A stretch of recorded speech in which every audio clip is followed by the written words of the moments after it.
Today we're joined by Nicole Anderson, captain of the women's basketball team, a senior captain of the women's basketball team. Um, like I mentioned a little bit before, I definitely want to talk hoops and that sort of thing as we go here, but um, it's hard not to also notice how involved you are on campus with SAAC, with Hope Happens Here. Was that something that you had intended to do in looking at colleges, or how has this happened that you're this involved? Yeah, I think it's always kind of been in my nature to want to be more than just contributing on the court. Um, it's something that's really near and dear to my heart. It's kind of like advocacy and in all kind of realms and giving back to people and the community that's given me so much. So I think that was definitely a huge contributing factor to why I chose St. Mike's, and then decided to become involved and give back on campus because I just think the platform that we're given, as being athletes at the collegiate level, it's not a luxury that all people get.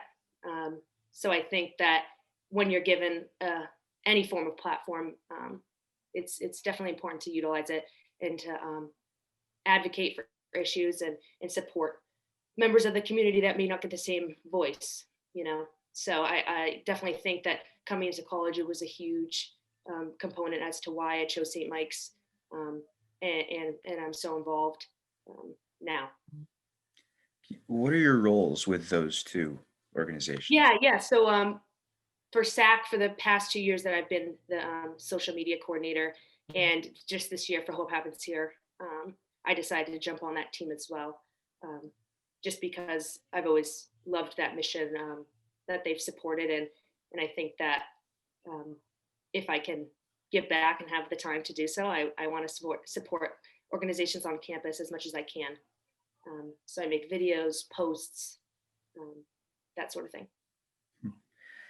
You guys had put together such a collaborative effort with More Week, which didn't it worked for many reasons, but it didn't work for many reasons because of things going remote that week. Um, can you talk a little bit about how you guys pivoted that week? Because so much became almost entirely on Instagram. I think you guys did a great job in being able to still get your messages out, even though it was all remote. Yeah, totally. I mean, kudos to everyone. I think it was Sunday or Saturday night when we found out, no, Sunday, that we found out that everything was going remote. And we had so many events planned in person. And we were definitely planning on having a huge social media presence that week. Um, wasn't expecting that everything would have to be remote, but I was blown away definitely with how everyone kind of jumped on board and helped the social media people out to kind of execute everything. And I'm really happy with how it went. I think it shows just how resilient and um, it character I think of people that were on the e-board, and everyone that helps out with the organizations on campus. Just how flexible everyone was and how um, everyone was willing to help that week. I think we couldn't have done it without everyone's support.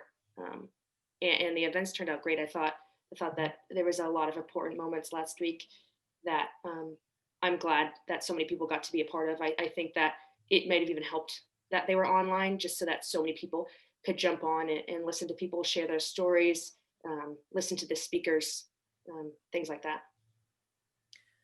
Um, when you guys had initially planned it, you had, uh, I mean, two major events sort of capping the week on Friday, and I know that you still did the Black Lives Matter vigil sort of in a different way, with candles. But I'm curious about um, maybe leading up to it, what kind of response you had gotten from campus and who all was involved in helping first with the Pride Walk that was unfortunately did not happen, and then that was going to be leading into an actual vigil, Black Lives Matter vigil on the library steps or the front lawn. Who on campus helped you all with that? Because I know it was more than just the student athletes. Definitely so grateful to all the organizations. For the Black Lives Matter vigil, Vanessa, the president of SGA, helped us a lot with that. And I'm forgetting her name, but the diversity and inclusion chair of SGA as well. Ashley De Leon? Yeah, Ashley helped put that together too, and we're going to help us with the speeches and the visual if it were to happen, all the steps of the library. But big shout out to Dan, SAAC president, came through with the idea of ringing the bells and still kind of trying to honor how important that was to cap off our week. And same with SGA for the Pride Walk as well. And Alex Mendez from Hope Happens Here kind of took that on, um, and we're disappointed that it couldn't happen, but you know, it is what it is, and I think that we handled the punches as well as we could, and I'm glad that we still were able to honor Black Lives Matter on Friday with the bells and Father Brian. So turned out as good as it could have, and we're thankful to the other organizations that jumped on with us. Also, Active Minds with the stories on Thursday night was also very powerful and moving as well. How important do you think it is that other folks on campus see that here's some important events the student athletes are putting together? Student athletes aren't just here to play sports. They're actually active in trying to engage the community in important events like those. Yeah, no, for sure. I think that this year, people can say what they want about 2020, but I think that this year at all levels of sport, I think that we've seen so many athletes take advantage of their platforms and speak to issues that are important to them beyond, dribbling a ball or throwing a football. I think that all at all levels, professional and collegiate, people have been taking on issues, and the athletes have. And I think that it's important that in more we kind of took that on also. And I mean, we have always been doing it at St. Mike's, but I think that it was powerful this week for athletes to take a stand on what we thought was important and put together a week of issues that we thought were important to us. And I also think it's important to bridge that gap with other leaders on campus um, and collaborate. I think that's extremely important. And I know that SAC, Hope Happens Here, TBC, we're all extremely glad that other people on campus wanted to jump on board. And I think it's kind of a bright spot. Thinking about 2020, I think that uh, if people and young people in this generation continue to shine a light on issues that are important to them, I think that we can really start to make a change and open people's eyes to maybe putting themselves in other people's perspectives and seeing what things could be. It's a great way to put it. Is it okay if I ask you a little bit about your family? Yeah, go ahead. Because I mean, you have a twin sister, Brenna, Yeah. and then you have an older sister, Gretchen, who played basketball in college. I'm actually I'm not more interested in one or the other, but I definitely want to sort of start with Gretchen, just because she graduated from from University of Southern Maine, I believe, in 2016. Was she somebody that you looked at growing up, thinking, "Oh wait, I could play basketball in college too"? Yeah, definitely. I remember it's a 5 year age gap. So I would always be running around shooting hoops when we went to all her tournaments. And she started AAU, I think, in like sixth or seventh grade. So I think from like kindergarten on, I was running around at all the tournaments, following her, watching her practices, and kind of soaking it in. And it's kind of funny because I definitely did follow in her footsteps in terms of AAU. We played for the same program. Um, and yeah, definitely. I always have looked up to her in a lot of ways. And I think that seeing her at the collegiate level kind of always motivated me to just um, be the best athlete and person that I could be. So I'm extremely grateful to her and so thankful that I could use her as a role model on and off the court. Did you have you ever compared like your games? Because in looking at the numbers, you had more 3-pointers last year than she had for her entire career. So, I mean, things like that, are there similarities there? Yeah, yeah, it's funny because, we would always used to play in the yard, and I can just remember all the time, like, she's a really good driver, and she kind of played post growing up, and then kind of when everyone kind of levels out in terms of height, she became more of a slasher from, um, the three-point line, and I don't know why, I just have always loved to shoot, so I was actually much shorter than her, playing in the yard, so I couldn't really, get to the basket all that well, so I think that's where my, reliance on my three-point shot developed, but yeah, yeah, she was a post and then kind of transformed more into the guard position, and I think I've always been a guard, but, um, I've always liked dribbling up the court. I don't think she was that interested in that. Um, but similar in some respects, but I think in other respects very different. I in going back and checking her stuff, I had to find, of course, interesting things. I did notice she actually did wear number 20 as a senior at USM, your number. Oh, really?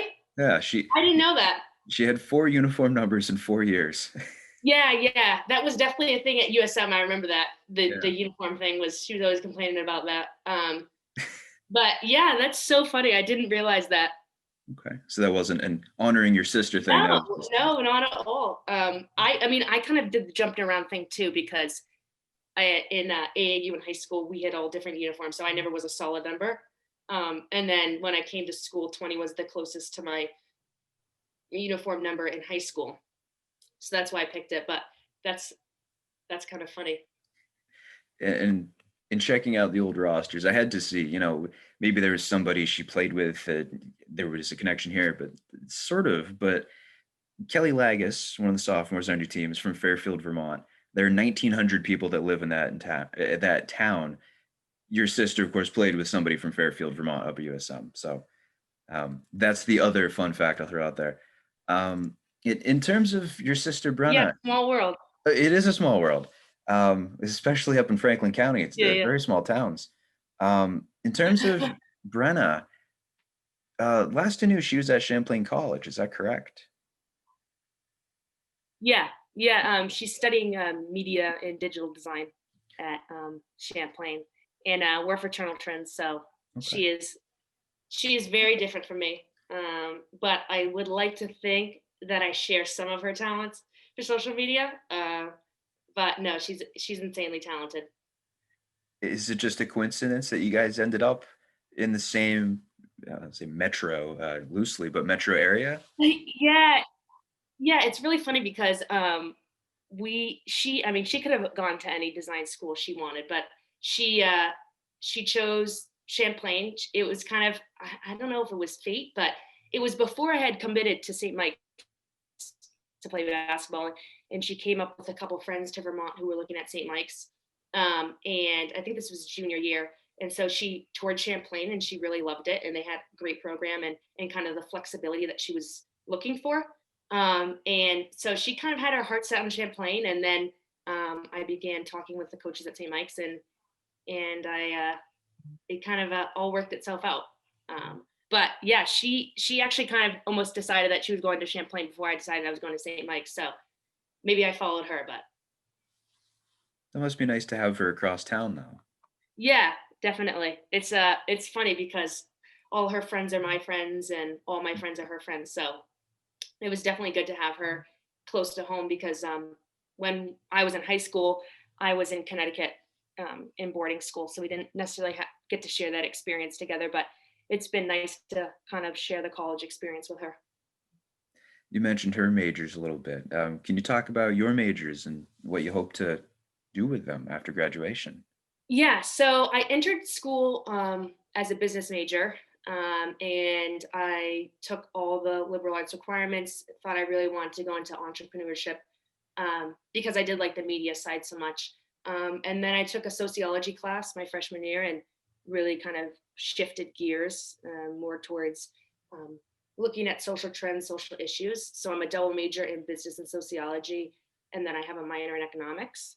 And when I declared in the econ and soc major and minor, I wasn't exactly sure what I wanted to do with it.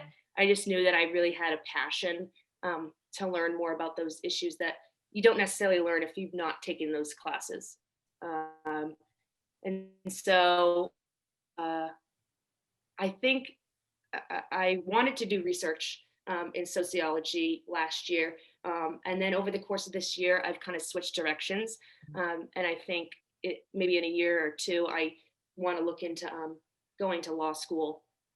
I'm not sure in what capacity that would be, but I think for me, looking towards the future, it's kind of, I don't know if I developed it with basketball and just being an athlete, but for me to stay motivated or kind of be driven, I need to see, I think, results of my hard work, or where I put my talents, and dedicate myself towards a goal, and leading people. And I think that I could apply the things that I learned in undergrad, um, by studying law, and hoping to create some form of change at some level. Um, I'm not exactly sure what that looks like, and I know that anything could change at any moment. Um, but right now, that's kind of like what I'm interested in leaning towards. And I'm just taking it one day at a time. I think that in college, like thinking about the future, I think everyone's mind changes so much, given social political issues and the climate that we're in. I think that um, everyone has their own talents, and there's no bad way to use them. I think you can impact change, and no matter how big your community is. Um, so I think just taking it one day at a time. That's my plan currently, but just gonna go with the flow. I think that's a good way to look at things, especially as a senior in college. E- Even if this were a normal year for everybody, that your first job out of college, it doesn't have to be your last one. You can change careers, and especially early 20s. I mean, there's so much unknown as you leave college anyway. Exactly, and I think that people think that they need a certain title to kind of influence those who are around them, and I think that a lot of that is just through words and actions, and that sort of thing. It doesn't necessarily have to be what you're doing for work. Um, you can impact change, um, in many different capacities. It's a very good point. One thing I forgot to throw in earlier was how, and unfortunately, there's no good segue here. This goes back to you and Brenna. We Yeah. have about a dozen student athletes I'm finding that are twins, Hmm. um, and it turns out one of another set of them also from Kittery. Um, Oh yeah, we know them, the Humistons. yeah, exactly. Yeah, Yeah, Molly yeah, on the field hockey team. yeah. We used to play rec with them. Okay, that Yeah, must have been interesting. yeah. Small world. I didn't know that they were going to St. Mike's because me and Brenna didn't go to school in Kittery when we were growing up, but uh, I think it's the local middle school. I think one day, and it might have been before freshman year or sophomore year. I'm not exactly sure, but I was going to work out on the track, and I see the Humistons come up to the track, and I see she has a St. Mike's shirt on. I'm like, what a small world. It was crazy. And I didn't realize that she was playing field hockey, but Yeah. yeah, it's definitely a small world. There's so many people that I talk to that it's like, oh, I know St. Mike's. I've been there. I have, so and so goes there. Um, which makes St. Mike's what it is, and makes it so great.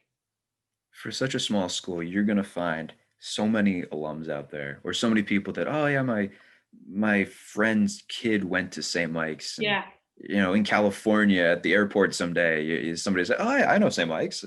How do you know St. Mike's? Where you live in LA? It's amazing, honestly, how we're out there. We're out Yep. there. Definitely. Well, how about we do 10 questions and we'll let you out of here. Okay. Okay. Okay. This will sort of be all over the place. I like, what's your favorite this or other stuff. Okay. I like this one. Question number one. Who has more career blocks, you or Gretchen? Career blocks. Career blocks. Because neither of you are, like tall. Sorry. Gretchen. There's no way it's me. Okay. Okay. You're wrong. You have 9. She had 8.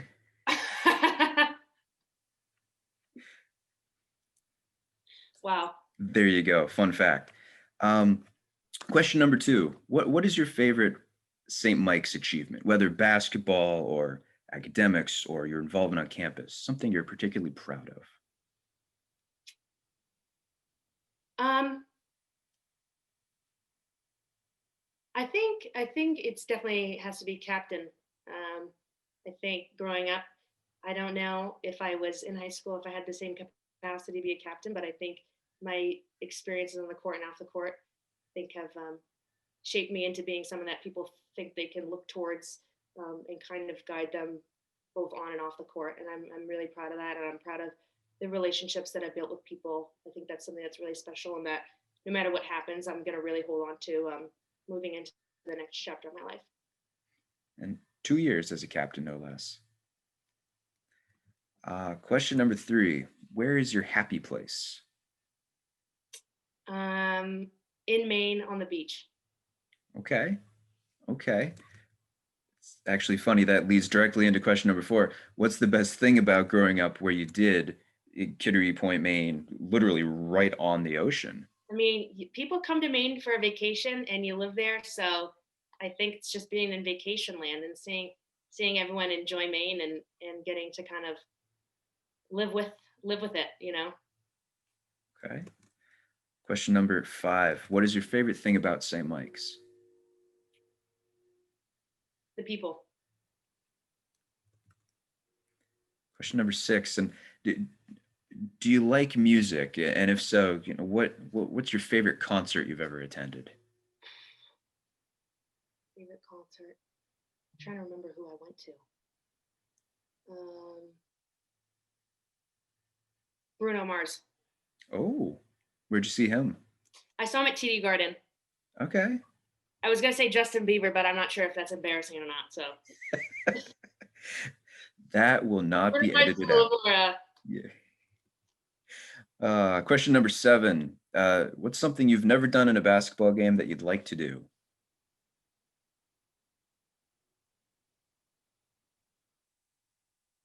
dunk. Okay. Question number 8. What's your favorite food?